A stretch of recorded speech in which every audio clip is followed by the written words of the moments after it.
Radio Lohgarh ते आप सब का स्वागत है। मैं वरपाल सिंह ते मेरे नाल ने वीर गुरप्रीत सिंह। साडे दोहां वल्लों वाहिगुरू जी का खालसा वाहिगुरू जी की फतेह। आपां प्रोफैसर साहब सिंह हुणां दी किताब जिहड़ी आ आदि बीड़ बारे ਉਹਨੂੰ ਲੜੀਵਾਰ ਤੁਹਾਡੇ ਨਾਲ ਸਾਂਝਾ ਕਰ ਰਹੇ ਹਾਂ। ਉਹਦੇ ਵਿੱਚ ਆਪਾਂ ਪਹਿਲਾਂ 3 ਚੈਪਟਰ ਪੜ੍ਹੇ ਅਤੇ ਅਗਲਾ ਜਿਹੜਾ 7ਵਾਂ ਚੈਪਟਰ ਆ ਹੁਣ ਉਹ ਪੜ੍ਹ ਕੇ ਅਤੇ ਆਪਾਂ ਇਹਨੂੰ ਕਹਿ ਲਓ ਭਈ ਖ਼ਤਮ ਕਰ ਦੇਣਾ ਆ ਇਸ ਲੜੀ ਨੂੰ ਭਈ ਤਾਂ ਕਿ ਜਿਨ੍ਹਾਂ ਨੂੰ ਹੋਰ ਜਾਣਕਾਰੀ ਚਾਹੀਦੀ ਆ ਉਹ ਫਿਰ ਪੂਰੀ ਕਿਤਾਬ ਜਿਹੜੀ ਆ ਵੀ ਉਹ ਪੜ੍ਹਨ। ਅਤੇ ਇੱਕ ਤਾਂ ਇਹ ਆ ਵੀ ਸਾਨੂੰ ਜਿਹੜੀ ਕਿਤਾਬਾਂ ਪੜ੍ਹਨੇ ਦੀ ਆਦਤ ਆ ਉਹਨੂੰ ਮੁੜ ਆਪਣੇ ਜੀਵਨ ਦਾ ਹਿੱਸਾ ਬਣਾਉਣ ਦੀ ਸਾਰਿਆਂ ਨੂੰ ਲੋੜ ਆ, ਕਿਉਂਕਿ ਜਿਹੜਾ ਪੜ੍ਹਨਾ ਲਿਖਣਾ ਆ ਵੀ ਉਹਦੇ ਵਿੱਚੋਂ ਹੀ ਜਿਹੜਾ ਗਿਆਨ ਆ ਵੀ ਉਹ ਸਹੀ ਤਰੀਕੇ ਦੇ ਨਾਲ ਹਾਸਲ ਕੀਤਾ ਜਾ ਸਕਦਾ। ਅਤੇ ਉਹ ਤੋਂ ਅਗਲਾ ਜਿਹੜਾ ਪੜਾਅ ਹੈਗਾ ਲਿਖਣੇ ਦਾ, ਵੀ ਪੜ੍ਹ ਕੇ ਜਾਣਕਾਰੀ ਲਈ ਅਤੇ ਫਿਰ ਲਿਖ ਕੇ ਆਪਣੇ ਵਿਚਾਰ ਜਿਹੜੇ ਆ ਵੀ ਉਹ ਦੂਸਰਿਆਂ ਤੱਕ ਪਹੁੰਚਾਏ, ਅਤੇ ਖ਼ਾਸ ਤੌਰ ਦੇ ਉੱਤੇ ਵੀ ਜਿਹੜੀਆਂ ਸਾਡੇ ਤੋਂ ਬਾਅਦ ਆਉਣ ਵਾਲੀਆਂ ਪੁਸ਼ਤਾਂ ਨੇ ਭਈ ਉਹਨਾਂ ਨੂੰ ਦੱਸਿਆ ਭਈ ਜਿਹੜੇ ਮੰਨ ਲਓ ਵੀ 100 ਸਾਲ ਬਾਅਦ ਜੇ ਕੋਈ ਸਾਡੀ ਲਿਖਤ ਪੜ੍ਹਦਾ ਆ ਅਤੇ ਉਹ ਇਹ ਜੱਜ ਕਰਨੇ ਜੋਗਾ ਹੋਵੇ ਭਈ 2020 ਦੇ ਵਿੱਚ ਜਿਹੜੇ ਕੌਮ ਦੇ ਕੁਛ ਬੰਦੇ ਸੀ ਵੀ ਉਹ ਕਿਵੇਂ ਸੋਚਦੇ ਸੀਗੇ, ਜਾਂ ਕੌਮ ਦੇ ਵਿੱਚ ਕਿਹੜੇ ਕਿਹੜੇ ਤਰ੍ਹਾਂ ਦੇ ਵਿਚਾਰ ਜਿਹੜੇ ਆ ਵੀ ਉਹ ਰੱਖੇ ਜਾ ਰਹੇ ਸੀ ਕਿਸੇ ਵਿਸ਼ੇ ਦੇ ਉੱਤੇ। ਸੋ ਤਾਂ ਕਰਕੇ ਵੀ ਇਹ ਸਾਰੀਆਂ ਚੀਜ਼ਾਂ ਜਿਹੜੀਆਂ ਬਹੁਤ ਜ਼ਰੂਰੀ ਨੇ। ਜੀ ਬਿਲਕੁਲ। ਅਤੇ ਸਾਡੇ ਜਿਹੜਾ ਇਹ ਪ੍ਰੋਗਰਾਮ ਨੇ ਵੀ ਜਿਹੜੇ ਅਸੀਂ ਲੜੀਵਾਰ ਕੋਈ ਨਾ ਕੋਈ ਕਿਤਾਬ ਜਿਹੜੀ ਆ ਵੀ ਉਹ ਪੜ੍ਹੀ ਦੀ ਆ, ਜਿੱਦਾਂ ਜਨਮ ਸਾਖੀ ਪਰੰਪਰਾ ਵੀ ਆਪਾਂ ਪੜ੍ਹੀ ਆ, ਹਮ ਹਿੰਦੂ ਨਹੀਂ ਪੜ੍ਹੀ ਸੀ, ਅਤੇ ਗਿਆਨੀ ਤੇਜ ਸਿੰਘ ਹੁਣਾਂ ਦੇ ਸੰਵਾਦ ਜਿਹੜੇ ਦਇਆਨੰਦ ਦੇ ਨਾਲ ਉਹ ਪੜ੍ਹੇ ਸੀਗੇ। ਸੋ ਉਹ ਮਕਸਦ ਇਹ ਆ ਵੀ ਜਿਹੜੇ ਤੇ ਛੋਟੀਆਂ ਕਿਤਾਬਾਂ ਨੇ ਉਹ ਤਾਂ ਭਾਵੇਂ ਅਸੀਂ ਪੂਰੀਆਂ ਪੜ੍ਹ ਦਈਏ, ਪਰ ਜਿਹੜੀਆਂ ਵੱਡੀਆਂ ਕਿਤਾਬਾਂ ਨੇ ਵੀ ਜਿਵੇਂ ਇਹ ਕਿਤਾਬ ਆ ਆਦਿ ਬੀੜ ਬਾਰੇ, ਜਾਂ ਇਹ ਤੋਂ ਵੀ ਵੱਡੀ ਸੀਗੀ ਜਨਮ ਸਾਖੀ ਪਰੰਪਰਾ ਡਾਕਟਰ ਕਿਰਪਾਲ ਸਿੰਘ ਹੁਣਾਂ ਦੀ, ਉਹ ਪੂਰੀਆਂ ਪੜ੍ਹਨੀਆਂ ਜਿਹੜੀਆਂ ਆ ਵੀ ਉਹ ਵੈਸੇ ਵੀ ਪ੍ਰੈਕਟੀਕਲ ਨਹੀਂ ਗਾ ਜੀ। ਅਤੇ ਦੂਜਾ ਇਹ ਵੀ ਆ ਵੀ ਜਿਹੜੀ ਇੰਟਰੋਡਕਸ਼ਨ ਆ ਉੱਥੇ ਤੱਕ ਤੇ ਇੱਦਾਂ ਪੜ੍ਹ ਕੇ ਵਿਚਾਰਨਾ ਜਿਹੜਾ ਉਹ ਠੀਕ ਆ ਜੀ, ਜਾਂ ਕੋਈ ਖਾਸ ਸੈਕਸ਼ਨ ਕਿਤਾਬ ਦਾ ਜਿਹੜਾ ਵੀ ਉਹਨੂੰ ਪੜ੍ਹ ਕੇ ਵਿਚਾਰਨਾ। ਪਰ ਮਕਸਦ ਜਿਹੜਾ ਮੇਨ ਆ ਵੀ ਉਹ ਸਾਡਾ ਇਹ ਹੀ ਆ ਵੀ ਜਿਹੜੀਆਂ ਚੰਗੀਆਂ ਕਿਤਾਬਾਂ ਨੇ ਜਿਨ੍ਹਾਂ ਦੇ ਵਿੱਚ ਚੰਗੀ ਜਾਣਕਾਰੀ ਆ ਸਿੱਖੀ ਬਾਰੇ, ਸਿੱਖਾਂ ਬਾਰੇ, ਸਿੱਖ ਫਲਸਫੇ ਬਾਰੇ, ਬਿਲਕੁਲ ਵੀ ਉਹਨੂੰ ਅਸੀਂ ਆਪਣੇ ਸਰੋਤਿਆਂ ਤੱਕ ਵੀ ਇੰਟਰੋਡਿਊਸ ਕਰਾ ਦਈਏ, ਉਹਨਾਂ ਦੀ ਜਾਣਕਾਰੀ ਜਿਹੜੀ ਪਛਾਣ ਜਿਹੜੀ ਆ ਵੀ ਉਹ ਕਰਵਾ ਦਈਏ, ਅਤੇ ਅਗਾਂਹ ਹਰੇਕ ਜਿਹੜਾ ਸਰੋਤਾ ਆ ਉਹ ਫਿਰ ਆਪ ਹਿੰਮਤ ਕਰੇ। ਅਤੇ ਇੱਕ ਤਾਂ ਇਹ ਆ ਵੀ ਆਪਣੀ ਲਾਇਬ੍ਰੇਰੀ ਦਾ ਇਹਨਾਂ ਕਿਤਾਬਾਂ ਨੂੰ ਸ਼ਿੰਗਾਰ ਬਣਾਵੇ, ਅਤੇ ਦੂਜਾ ਇਹ ਆ ਵੀ ਇਹਨਾਂ ਦੇ ਵਿੱਚ ਜਿਹੜੀ ਜਾਣਕਾਰੀ ਆ ਜਿਹੜਾ ਗਿਆਨ ਆ ਜੀ ਉਹਨਾਂ ਨਾਲ ਆਪਣੀ ਮੱਤ ਜਿਹੜੀ ਆ ਵੀ ਉਹਨੂੰ ਸਵਾਰੇ।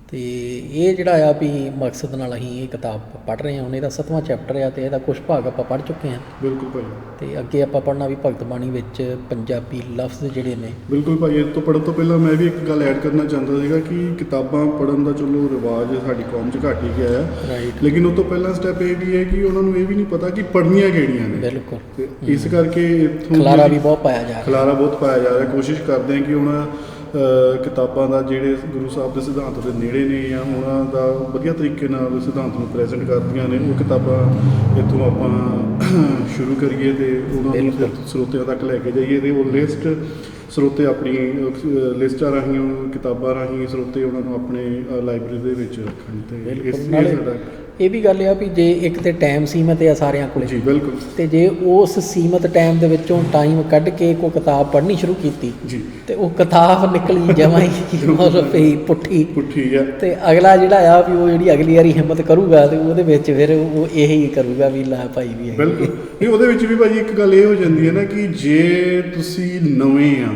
ਜੇ ਤੁਸੀਂ ਕੋਰੇ ਆ, ਜੇ ਤੁਸੀਂ ਪਹਿਲਾਂ ਹੀ ਗਲਤ ਕਿਤਾਬਾਂ ਪੜ੍ਹ ਲਈਆਂ, ਉਹਦਾ ਇੰਪਰੈਸ਼ਨ ਤੁਹਾਡੇ ਦਿਮਾਗ 'ਚ ਬਿਲਕੁਲ ਬਹੁਤ ਡੀਪ ਤੱਕ ਪੈ ਜਾਣਾ ਹੈ। ਫਿਰ ਜਦੋਂ ਤੁਸੀਂ ਚੰਗੀ ਕਿਤਾਬਾਂ ਪੜ੍ਹਨੀਆਂ ਆ ਫਿਰ ਤੁਸੀਂ ਕਨਫਿਊਜ਼ ਹੋ ਜਾਣਾ ਕੀ ਹੋਇਆ ਕੀ ਹੈ। ਇਹ ਤੋਂ ਬੈਟਰ ਆ ਅਤੇ ਇਹ ਪ੍ਰੋਸੈਸ ਦਾ ਹਿੱਸਾ ਵੀ ਹੋਣਾ ਚਾਹੀਦਾ ਹੈ ਕਿ ਪਹਿਲਾਂ ਉਹ ਕਿਤਾਬਾਂ ਪੜ੍ਹੀਆਂ ਜਾਣ ਜਿਹੜਾ ਤੁਹਾਨੂੰ ਦਿਮਾਗੀ ਤੌਰ 'ਤੇ ਜਾਂ ਮਾਨਸਿਕ ਤੌਰ 'ਤੇ ਸਟਰੋਂਗ ਕਰਨ, ਕਿਉਂਕਿ ਜਾਣਕਾਰੀ ਤੁਹਾਨੂੰ ਸਾਰੇ ਕਾਸੇ ਦੀ ਹੋਣੀ ਚਾਹੀਦੀ ਹੈ, ਤਦ ਹੀ ਤੁਸੀਂ ਚੀਜ਼ਾਂ ਨਾਲ ਲੜ ਸਕਦੇ ਹੋ। ਰਾਈਟ। ਇਹ 'ਚ ਹੋਰ ਵੀ ਇੱਕ ਗੱਲ ਆਉਂਦੀ ਆ ਵੀ ਜਦੋਂ ਆਪਾਂ ਕੋਈ ਵੀ ਕਿਤਾਬ ਪੜ੍ਹੀਏ ਜੀ, ਅਤੇ ਉਹਦੀ ਨਾ ਸਮਰੀ ਕਹਿ ਲਓ ਜਾਂ ਕ੍ਰਿਟੀਕ ਜਿਹੜਾ ਆ ਵੀ ਜਦੋਂ ਆਪਾਂ ਪੜ੍ਹ ਕੇ ਉਹ ਕਿਤਾਬ ਬਾਰੇ ਜੋ ਸਾਡਾ ਇੰਪਰੈਸ਼ਨ ਬਣਿਆ ਜੀ ਜੋ ਅਸੀਂ ਉਹਦੇ ਵਿੱਚੋਂ ਸਿੱਖਿਆ ਹੈ ਬਿਲਕੁਲ ਉਹਦੇ ਬਾਰੇ ਇੱਕ ਪੰਨਾ ਡੇਢ ਪੰਨਾ ਜ਼ਰੂਰ ਲਿਖੀਏ ਆਪਣੇ ਲਈ। ਸਹੀ ਗੱਲ।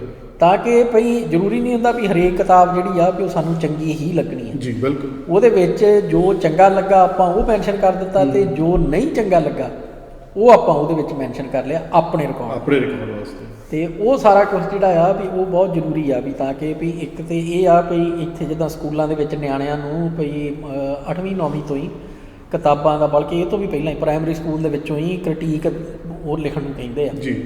ਵੀ ਜਿਹੜੇ ਛੋਟੀਆਂ ਕਲਾਸਾਂ ਹੁੰਦੀਆਂ ਉਹਦੇ ਵਿੱਚੋਂ ਕਹਿੰਦੇ ਆ ਵੀ 1-2 ਲਾਈਨਾਂ ਜਿਹੜੀਆਂ ਉਹਦੇ ਵਿੱਚ ਦੱਸੋ ਵੀ ਜੋ ਤੁਸੀਂ ਪੜ੍ਹਿਆ, ਜਿੱਦਾਂ ਨਿਆਣਿਆਂ ਦੀਆਂ ਕਹਾਣੀਆਂ ਆ ਉਹ ਕਹਿੰਦੇ ਵੀ 2 ਲਾਈਨਾਂ ਦੇ ਵਿੱਚ ਲਿਖ ਕੇ ਦੱਸੋ ਵੀ ਤੁਸੀਂ ਕੀ ਇਹਦੇ ਵਿੱਚ ਪੜ੍ਹਿਆ, ਕੀ ਪ੍ਰਾਪਤ ਕੀਤਾ। ਉਹੋ ਹੀ ਜਿੱਦਾਂ ਵੱਡੀਆਂ ਕਲਾਸਾਂ 'ਚ ਜਾਈ ਜਾਂਦੇ ਆ ਉੱਦਾਂ ਹੀ ਕਿਤਾਬਾਂ ਵੀ ਵੱਡੀਆਂ ਹੋਈ ਜਾਂਦੀਆਂ ਤੇ ਫਿਰ ਉਹਦੇ ਲਈ ਉਹ ਲਿਖਣ ਨੂੰ ਵੀ ਉਹ ਤੁਹਾਨੂੰ ਜ਼ਿਆਦਾ ਸ਼ਬਦ ਕੀ। ਬਿਲਕੁਲ ਸਹੀ ਗੱਲ। ਜਿੱਦਾਂ ਵੀ 1500 ਸ਼ਬਦਾਂ ਦਾ ਜਿਹੜਾ ਆ ਵੀ ਉਹ ਲਿਖ ਕੇ ਦੱਸੋ ਕਿਤਾਬ ਬਾਰੇ, ਤੁਸੀਂ ਕੀ ਕਿਤਾਬ ਸਬਜੈਕਟ ਕੀ ਸੀ ਤੇ ਕੀ ਇਹਦੇ ਵਿੱਚ ਪੜ੍ਹਿਆ ਤੁਸੀਂ। ਬਿਲਕੁਲ। ਸੋ ਉਹ ਚੀਜ਼ਾਂ ਜਿਹੜੀਆਂ ਉਹ ਸਾਡਾ ਵੀ ਆਪਣੇ ਆਪ ਦੇ ਨਾਲ ਹੀ ਵਾਧਾ ਹੋਣਾ ਚਾਹੀਦਾ ਆ ਵੀ ਜਿਹੜੀ ਮੈਂ ਕਿਤਾਬ ਪੜ੍ਹਦਾ ਜੀ ਉਹਦੇ ਬਾਰੇ 1-1.5 ਪੰਨਾ ਜਿਹੜਾ ਆ ਵੀ ਉਹ ਮੈਂ ਲਿਖ ਲਵਾਂ ਬਈ ਜੋ ਮੇਰਾ ਇੰਪ੍ਰੈਸ਼ਨ ਹੈਗਾ ਵੀ ਮੈਨੂੰ ਇਹ ਕਿਤਾਬ ਚੰਗੀ ਲੱਗੀ, ਨਹੀਂ ਚੰਗੀ ਲੱਗੀ, ਜੇ ਚੰਗੀ ਲੱਗੀ ਤੇ ਕਿਹੜੇ ਪੱਖ ਚੰਗੇ ਲੱਗੇ, ਜੇ ਨਹੀਂ ਚੰਗੀ ਲੱਗੀ ਤੇ ਕਿਹੜੇ ਪੱਖ ਸੀਗੇ ਵੀ ਜਿਨ੍ਹਾਂ ਕਰਕੇ ਮੈਨੂੰ ਕਿਤਾਬ ਜਿਹੜੀ ਆ ਕੋਈ ਚੰਗੀ ਨਹੀਂ ਲੱਗੀ। ਬਿਲਕੁਲ ਬੜੀ ਸਹੀ ਗੱਲ ਹੈ।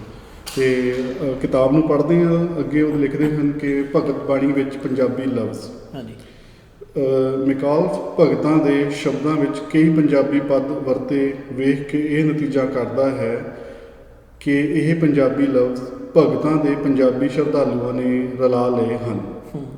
ਭਗਤ ਬਾਣੀ ਵਿੱਚ ਪੰਜਾਬੀ ਲਫ਼ਜ਼ਾਂ ਦੀ ਮਿਲਾਵਟ ਨਿਰੀ ਮਿਕਾਲਫ ਨੇ ਹੀ ਨਹੀਂ ਵੇਖੀ, ਹੋਰ ਵਿਦਵਾਨ ਵੀ ਇਹ ਮਿਲਾਵਟ ਵੇਖ ਕੇ ਹੈਰਾਨਗੀ ਪ੍ਰਗਟ ਕਰਦੇ ਹਨ। ਡਾਕਟਰ ਮੋਹਨ ਸਿੰਘ ਜੀ ਲਿਖਦੇ ਹਨ ਕਿ ਬਾਬੂ ਸ਼ਿਆਮ ਸੁੰਦਰ ਦਾਸ ਨੇ ਚੌਥੀ ਓਰੀਐਂਟਲ ਕਾਨਫਰੰਸ ਇਲਾਹਾਬਾਦ ਵਿੱਚ ਇੱਕ ਲੇਖ ਪੜ੍ਹਿਆ ਸੀ ਜਿਸ ਵਿੱਚ ਉਹਨਾਂ ਨੇ ਭਗਤ ਕਬੀਰ ਜੀ ਉੱਤੇ ਪੰਜਾਬੀ ਦੇ ਪ੍ਰਭਾਵ ਦਾ ਜ਼ਿਕਰ ਕੀਤਾ ਤੇ ਆਖਿਆ, ਕਬੀਰ ਜੀ ਦੀ ਬਾਣੀ ਨੂੰ ਗੋ ਨਾ ਪੜ੍ਹੋ, ਪੜ੍ਹ ਕੇ ਵੇਖੋ, ਇਸ ਦੀ ਬੋਲੀ ਨਾ ਅਵਧੀ ਹੈ ਨਾ ਬ੍ਰਜ ਭਾਸ਼ਾ, ਇਹ ਕਈ ਬੋਲੀਆਂ ਦਾ ਮਿਲ ਗੋਬਾ ਹੈ ਤੇ ਇਸ ਵਿੱਚ ਵਧੀਕ ਭਰਮਾਰ ਹੈ ਪੰਜਾਬੀ ਲਫ਼ਜ਼ਾਂ ਦੀ ਅਤੇ ਪੰਜਾਬੀ ਵਿਆਕਰਣ ਸ਼ਕਲਾਂ ਦੀ।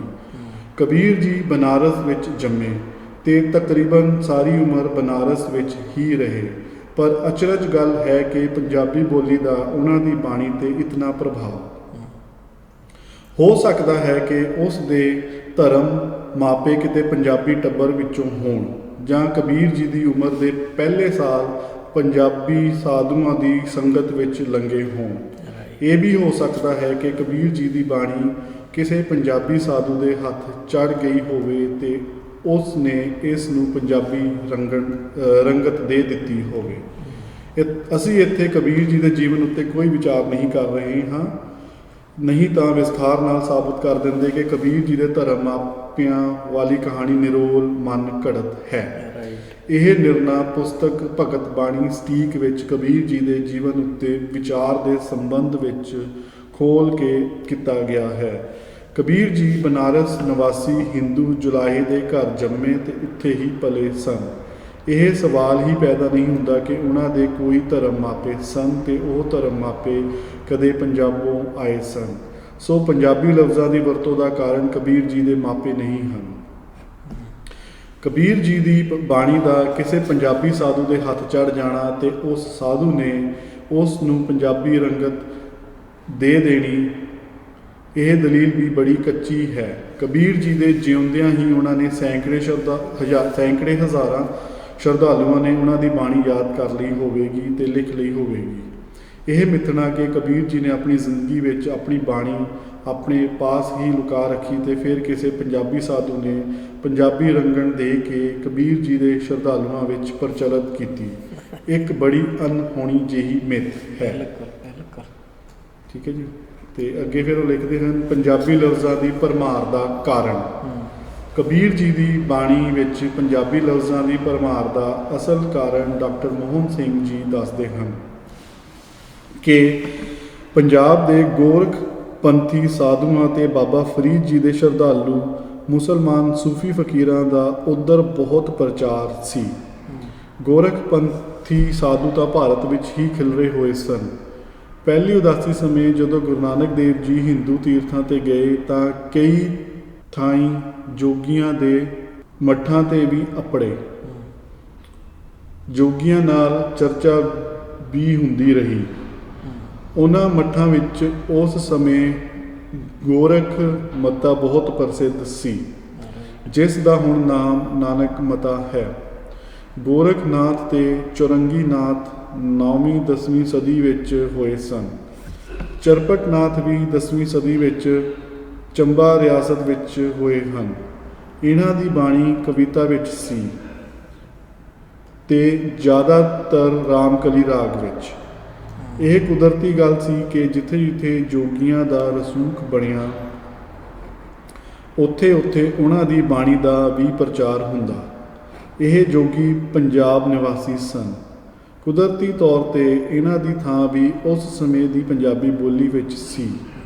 ਜੋਗੀਆਂ ਦੇ ਧਰਮ ਪ੍ਰਚਾਰ ਦੇ ਨਾਲ ਨਾਲ ਸੁੱਤੇ ਹੀ ਪੰਜਾਬੀ ਲਫ਼ਜ਼ ਵੀ ਪੰਜਾਬੋਂ ਬਾਹਰ ਜਾ ਅਪੜੇ ਤੇ ਉਹਨਾਂ ਭਗਤਾਂ ਦੀ ਬਾਣੀ ਵਿੱਚ ਆ ਰਹੇ, ਜਿਨ੍ਹਾਂ ਗੋਰਖ ਆਦਿਕ ਤੋਂ 2-3 ਸਦੀਆਂ ਪਿੱਛੋਂ ਉਹਨਾਂ ਦੀ ਬਾਣੀ ਬੜੇ ਗੌਰ ਨਾਲ ਪੜ੍ਹ ਵਿਚਾਰ ਕੇ ਲੋੜ ਅਨੁਸਾਰ ਜੋਗ ਮਤ ਦਾ ਖੰਡਨ ਵੀ ਕੀਤਾ। ਸੋ ਪੰਜਾਬੀ ਬੋਲੀ ਦਾ ਪ੍ਰਭਾਵ ਨਿਰਾ ਕਬੀਰ ਜੀ ਉੱਤੇ ਹੀ ਨਹੀਂ ਪਿਆ, ਇਹ ਅਸਰ ਸਾਰੇ ਹੀ ਭਗਤਾਂ ਉੱਤੇ ਪਿਆ, ਕਿਉਂਕਿ ਇਹ ਸਾਰੇ ਗੋਰਖ ਚਰਪਟ ਆਦਿਕ ਤੋਂ ਪਿੱਛੋਂ ਹੋਏ ਸਨ। ਡਾਕਟਰ ਮੋਹਨ ਸਿੰਘ ਜੀ ਕੁਝ ਭਗਤਾਂ ਦਾ ਸਮਾਂ ਇਉਂ ਦੱਸਦੇ ਹਨ। ਜੈਦੇਵ ਜੀ 12ਵੀਂ ਸਦੀ, ਨਾਮਦੇਵ ਜੀ ਸਨ 1270 ਤੋਂ 1350, ਕਬੀਰ ਜੀ 1380 ਤੋਂ 1499 ਤੇ ਰਵਿਦਾਸ ਜੀ ਸਨ 1490 ਵਿੱਚ ਦੇਹਾਂਤ ਹੋਇਆ। ਆਹੋ ਇਹ ਠੀਕ ਆ ਵੀ ਮਤਲਬ ਕਹਿ ਲਓ ਪਈ ਇੱਕ ਗੱਲ ਆਪਾਂ ਧਿਆਨ 'ਚ ਰੱਖੀਏ ਵੀ ਪ੍ਰੋਫੈਸਰ ਸਾਹਿਬ ਸਿੰਘ ਹੁਣੀ ਇਤਿਹਾਸਕਾਰ ਨਹੀਂ ਸੀਗੇ ਜੀ, ਵੀ ਉਹ ਭਾਸ਼ਾ ਵਿਗਿਆਨੀ ਸੀਗੇ, ਲਿੰਗੁਇਸਟ ਜੀ। ਤੇ ਜਿਹੜੀਆਂ ਗੱਲਾਂ ਉਹ ਇਹ ਕਹਿ ਰਹੇ ਨੇ ਵੀ ਜਿੱਦਾਂ ਹੁਣ ਭਗਤ ਕਬੀਰ ਜੀ ਨੂੰ ਵੀ ਇਹ ਵੀ ਉਹਨਾਂ ਦਾ ਜਨਮ ਜਿਹੜਾ ਵੀ ਹਿੰਦੂ ਜਲਾਏ ਦੇ ਘਰ ਹੋਇਆ ਹੈ, ਹਾਂਜੀ, ਉਹਦੇ ਬਾਰੇ ਵੀ ਭਈ ਜਿਹੜੇ ਇਤਿਹਾਸਕਾਰ ਨੇ ਵੀ ਉਹਨਾਂ ਦੇ ਵਿੱਚ ਦੋ ਰਾਇਆਂ ਨੇ ਵੀ ਇੱਕ ਤੇ ਇਹ ਆ ਭਈ ਜਿੱਦਾਂ ਉਹ ਕਹਿੰਦੇ ਵੀ ਹਿੰਦੂ ਜਲਾਇਆਂ ਦੇ ਘਰ ਹੋਇਆ, ਤੇ ਦੂਜੀ ਰਾਏ ਇਹ ਆ ਭਈ ਭਗਤ ਕਬੀਰ ਜੀ ਮੁਸਲਮਾਨ ਪਰਿਵਾਰ ਦੇ ਵਿੱਚੋਂ ਸੀ, ਵੀ ਜਲਾਹ ਪਰਿਵਾਰ ਸੀਗਾ ਪਰ ਮੁਸਲਮਾਨ ਪਰਿਵਾਰ ਜੀ। ਤੇ ਇਸ ਕਰਕੇ ਵੀ ਮਤਲਬ ਆਪਾਂ ਇਹ ਨਹੀਂ ਕਹਿ ਸਕਦੇ ਵੀ ਦੋਵਾਂ ਦੇ ਵਿੱਚੋਂ ਇੱਕ ਜਿਹੜੀ ਰਾਏ ਆ ਭਈ ਉਹਦੇ ਲਈ 100% ਸਬੂਤ ਜਿਹੜੇ ਨੇ ਵੀ ਉਹ ਹੈਗੇ ਆ, ਇਸ ਕਰਕੇ ਦੂਜੀ ਜਿਹੜੀ ਆ ਵੀ ਉਹ ਗਲਤ ਆ।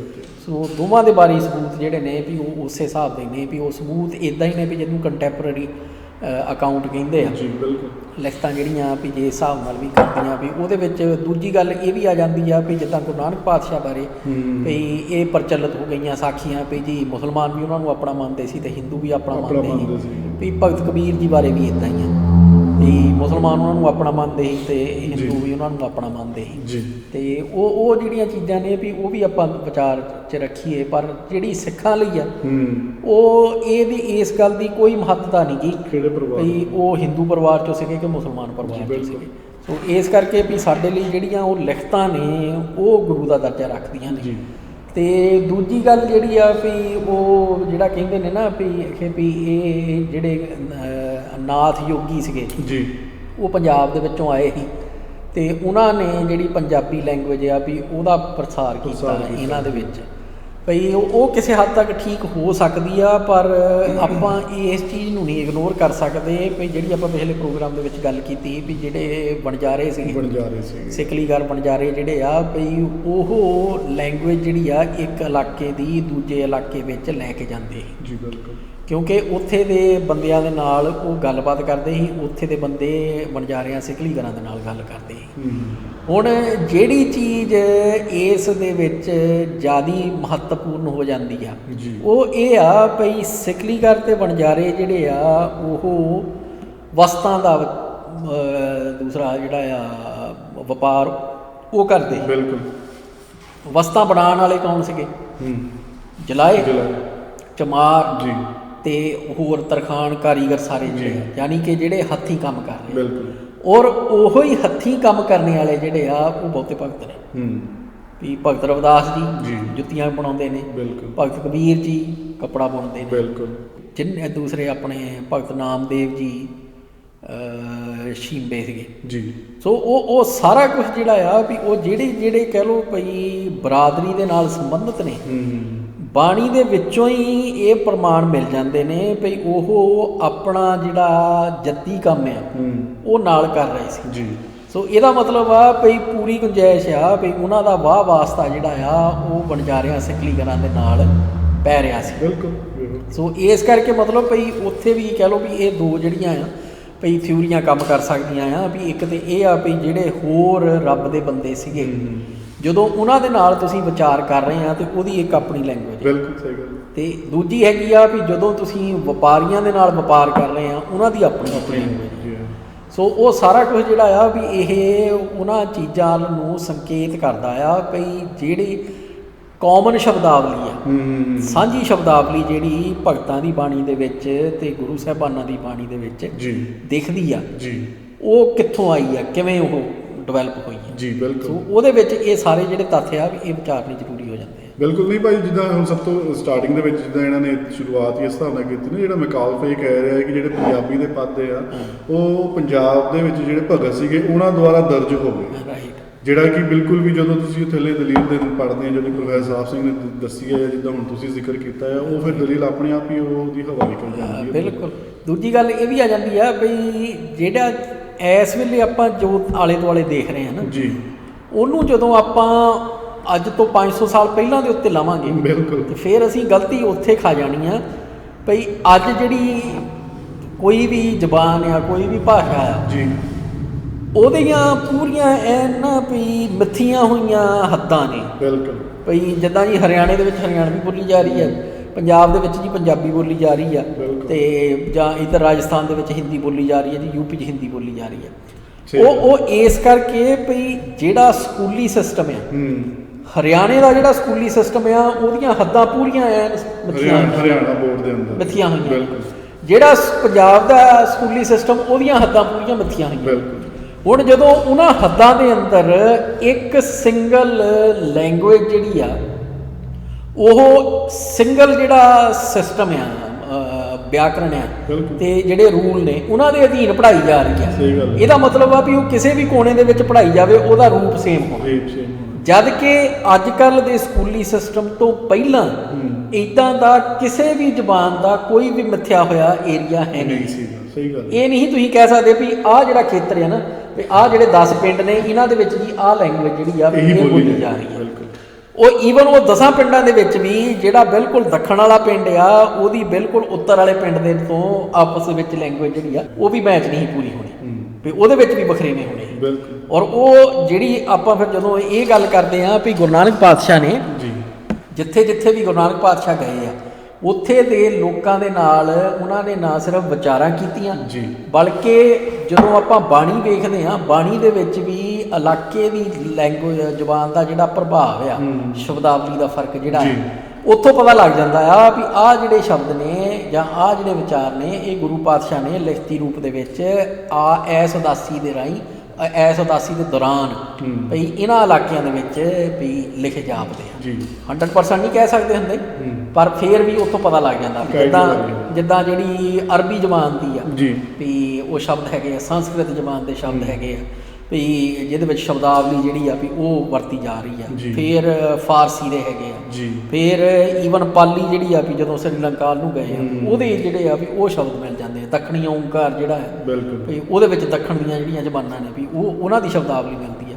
ਸੋ ਇਹੋ ਜਿਹਾ ਸਾਰਾ ਕੁਝ ਜਿਹੜਾ ਆ ਵੀ ਉਹ ਇਸੇ ਚੀਜ਼ ਵੱਲ ਨੂੰ ਹੀ ਕਰਦਾ ਵੀ ਜਦੋਂ ਆਪਾਂ ਇਹ ਵੇਖੀਦਾ ਨਾ ਵੀ ਗੁਰੂ ਨਾਨਕ ਪਾਤਸ਼ਾਹ ਇੰਨੀਆਂ ਜ਼ਬਾਨਾਂ ਕਿੱਦਾਂ ਜਾਣਦੇ ਤੇ ਉਹਦਾ ਇੱਕ ਜਿਹੜੀ ਥਿਊਰੀ ਆ ਉਹ ਇਹ ਕਹਿੰਦੀ ਆ ਵੀ ਜਿਹੜੀ ਆਰਕੀਓਲੋਜੀਕਲ ਜਾਂ ਕਹਿ ਲਓ ਵੀ ਐਂਥਰੋਪੋਲੋਜੀਕਲ ਜਿਹੜੀ ਸਟੱਡੀ ਆ ਉਹ ਕਹਿੰਦੀ ਆ ਵੀ ਇੱਕ ਟਾਈਮ ਸੀਗਾ ਵੀ ਸਕੂਲੀ ਪੜ੍ਹਾਈਆਂ ਤੋਂ ਪਹਿਲਾਂ ਵਾਲਾ ਜਦੋਂ ਹਰ 15 ਕੋਹ ਦੇ ਉੱਤੇ ਵੀ ਡਾਇਲੈਕਟ ਜਿਹੜਾ ਆ ਉਹ ਬਦਲ ਜਾਂਦਾ ਹੈ, ਯਾਨੀ ਲੈਂਗੁਏਜ ਜਿਹੜੀ ਆ ਉਹ ਬਦਲਦੀ ਰਹਿੰਦੀ।